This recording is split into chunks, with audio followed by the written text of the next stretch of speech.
مرکز مطبوعات وزارت کارهای داخلی تاجیکستان روز 14 ایون سال 2022 خبر داد که هفته گذشته شبانه در یکی از کوچه‌های پایتخت شهر دوشنبه یک جوانزن 24 ساله را کورد زدند.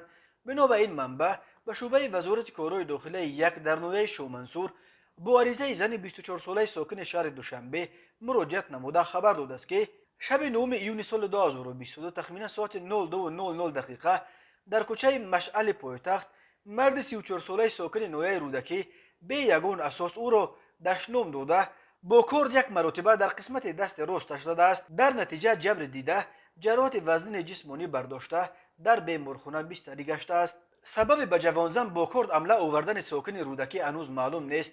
وزارت کارهای داخلی درباره این حادثه تفصیلات دیگری نداده، تنها خبر داده است که عاید به این حالت تفتیشات ادامه دارد.